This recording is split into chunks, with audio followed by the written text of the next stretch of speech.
1914 අතර කාල පරිච්ඡේදයේ ලෝපුරා පැතිරී ගිය පළමුවන ලෝක මහා සංග්‍රාමය හඳුන්වනවා මේ ලෝකයේ ඇතුණු පළමුවන ලෝක යුද්ධ විදිහට.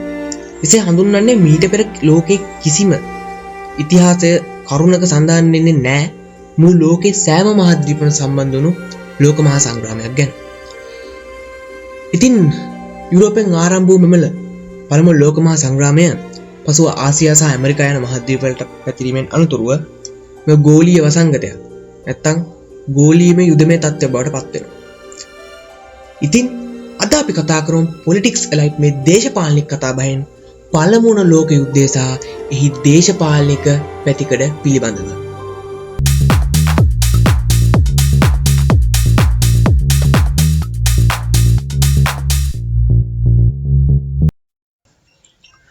පළමුවන ලෝක යුද්ධයට බලපෑ හේතු 1. ජර්මනි එක්සත් කිරීමේ ව්‍යාපාරයේදී ප්‍රංශය හා ජර්මනිය සතුරන් බවට පත්වීම. 19 වන සියවසේ ආරම්භ වන විට ප්‍රංශය සහ වර්තමාන ජර්මනිය පවතින රටවල් අතර ජර්මන් බස කතා කළ හැකි වැසියන්ගේ යුතු රාජ්‍යයන් 350කට අධික සංඛ්‍යාවක් පැවතුණා.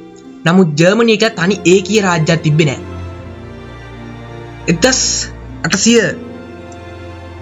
1870 දී ඔටෝන් බිස්මාර්ක් කියන නායකයා මෙන්න මේ කුඩා රාජ්‍යයන් 350ට අධික සංඛ්‍යාව එකතු කළා ජර්මනි කියලා තනි ඒකීය රාජ්‍යයක් හදනවා. මෙන්න මේ ක්‍රියාවලියේදී ප්‍රංශය සහ ජර්මනිය අතර යුද්ධයක් හටගන්නවා. මෙන්න මේ යුද්ධෙන් ප්‍රංශය අන්ත පරාජයකට ලක් වෙනවා. මේ නිසා ප්‍රංශය සහ ජර්මනිය දීර්ඝකාලීනව යුද්ධමය සතුරන් බවට පත් වෙනවා. 2. ජර්මන් අධිරාජ්‍ය වූ දෙවන විලියම්ගේ ක්‍රියාකලාපය. ජර්මනියේ නිර්මාතෘයා වූ ඔටෝන් බිස්මාර්ක් ජර්මනිය ශක්තිමත් ආර්ථිකයක් බිහි කර ශක්තිමත් රටක් බිහි කර ශක්තිමය යුදමය වාතාවරණයක් බිහි කර එයින් නික්ම යනවා.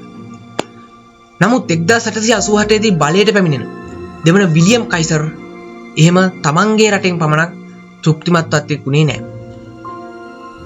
මෙයාගේ බලාපොරොත්තුනේ ජර්මනිය යටත් විදිහට පිහිටවා ගන්න. ඒ නිසා ඊට සාපේක්ෂව ඊට ගැළපෙන විදේශ ප්‍රතිපත්තිය මෙයා අනුගමනය කරනවා. මෙන්න මේ විදේශ ප්‍රතිපත්ති ගැන එවකට හිරු නොබසින අධිරාජ්‍ය ලෙස හැඳින්වුණු යටත් විදිහට බොහෝ සංඛ්‍යාවක් අයත් වුණු බ්‍රිතාන්‍ය කනස්සල්ලට පත් වෙනවා. තමන්ට තවත් අභියෝගයක්. මෙන්න මේ නිසා මේගොල්ලෝ දැනගන්නවා බ්‍රිතාන්‍ය තමන්ගේ හමුදා ශක්තිය වැඩි කරනවා, තමන්ගේ නිෂ්පාදන වැඩි කරනවා. ඒට සමගාමීව බ්‍රිතාන්‍යද තමන්ගේ හමුදා ශක්තිය යුදමය ශක්තිය වැඩි කිරීමට පටන් ගන්නවා. මෙන්න මෙමගින් යුදමය වාතාවරණයක් යුරෝපය තුල ආරම්භ වෙනවා. 3. යටත් විදිහ සඳහා වූ තරඟය. 19 වන සියවසේ මැද භාගයේ වන විට යුරෝපයේ බලවත් රටවල් ආසියාවේ සහ අප්‍රිකාවේ යටත් විදිහ පිහිටගෙන ඉන්නවා. මෙන්න මේ ජර්මනිය කියන එක්සත් ජර්මනිය බිහි වුණාට පස්සේ මේගොල්ලෝ අධික වශයෙන් කාර්මීකරණ දියුණුවක් ලබනවා. මේගොල්ලෝ මේ කාර්මීකරණ දියුණුවෙන් මේගොල්ලෝ අධික ලෙස නව නිපැයුම් නව නිෂ්පාදන වෙළඳපොළට ඉදිරිපත් කරනවා. නමුත් වෙළඳපොළට ඉදිරිපත් කරාට මෙයාලගේ වෙළඳාම හරිය සාර්ථක වෙන්නේ නැහැ. මොකද මෙයාලගේ වෙළඳපොළේ කිසි ස්ථාවරත්වයක් නැහැ. අලුත් හරි වෙළඳපොළක් නැහැ. වෙළඳපොළ මාකට් එකක් මේගොල්ලන්ට තිබ්බේ නැහැ. මෙන්න මේගොල්ලෝ මේ යටත් විදිහට නිර්මාණය කර ගැනීමේ කාර්යයට එළඹෙනවා. මේගොල්ලෝ එනවා අප්‍රිකාවට එනවා. බය වෙනවා කවුද? බ්‍රිතාන්‍යයන් සහ සෙසු යුරෝපා ජාතීන් යටත් විදිහට පිහිටවාගෙන සිටි. මෙන්න මෙම නිසා ක්‍රමක්‍රමයෙන් ජර්මනියට විරුද්ධවාදීන්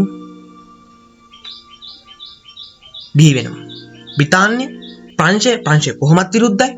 පෘතුගාලය ඒ වගේ රටවල් යටත් විදිහට පිහිටවාගෙන සෙසු රටවල් මෙන්න මෙලෙස ජර්මනියේ සතුරන් බවට ක්‍රමක්‍රමයෙන් මේ යටත් විදිහට කරන ප්‍රතිපත්තිය නිසා පත් වෙනවා. 4. අවිතරංගය සහ ජාතිවාදය වර්ධනය. 19 වන සියවසේ අගභාගයේදී යුරෝපයේ සෑම ප්‍රබල රටක්ම ජර්මනිය, බ්‍රිතාන්‍ය, ප්‍රංශය, රුසියාව තමන්ගේ බලය වර්ධනය කර ගැනීම සඳහා දැඩි ආයුධ අතින් සන්නද්ධ වීම කෙරෙහි වැඩි විශ්වාසයක් ලැබුවා. මම මෙහෙම උපුටාගත් උදාහරණයක් ගන්නම්. අපි ආයුධ බලයෙන් වසර 5ක ලබාගත්දී ආරක්ෂා කර ගැනීමට තවත් වසර 50ක් සන්නද්ධව සිටිය යුතුයි. කවුද කියන්නේ? ජර්මනියේ සෙම්පතික වූ වෝන් ගෝල් කියනවා. එමගින් අපිට පැහැදිලි වෙනවා මේ අවිතරංගයේ මොන ස්ථානයේ ජර්මනිය හිටිය කියලා. මේ ගැන කොච්චර විශ්වාසයක් ඒගොල්ලෝ තිබුවද කියලා. මෙසේ එක් රටවල් අවියායුධ කරේ විශ්වාසය තැබීම නිසා බලවත් යුරෝපීය රටවල් අතර අවිතරංගය ආරම්භ වෙනවා. කෙලින්ම යුද්ධයේ පසුබිම තව තවත් නිර්මාණය වෙනවා.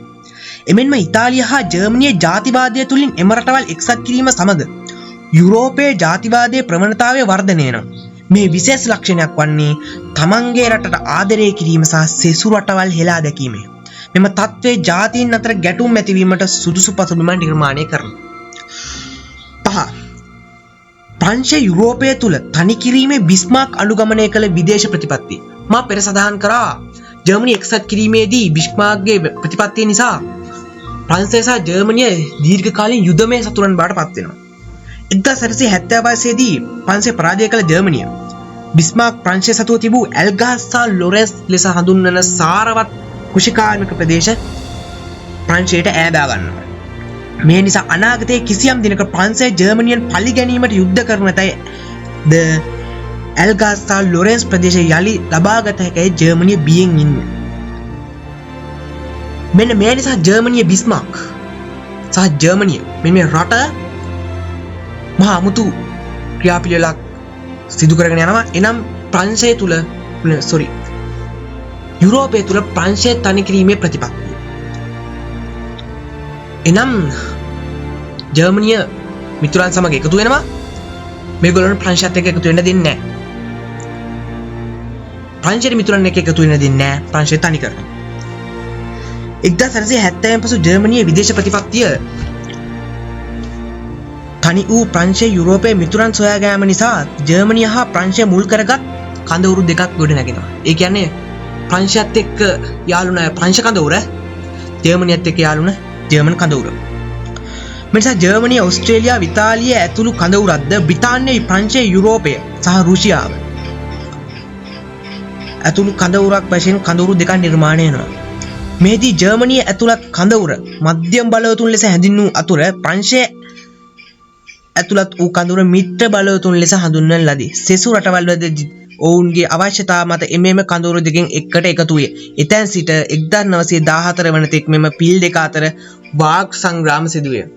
සියල්ල සම්පූර්ණයි. යුද්ධයකට අවශ්‍ය වන සියල්ල සම්පූර්ණයි. එනම් කණ්ඩායම් දෙකක් අවිතරංගයේ ජාතිවාදයේ මේ සියල්ල දැන් සම්පූර්ණයි.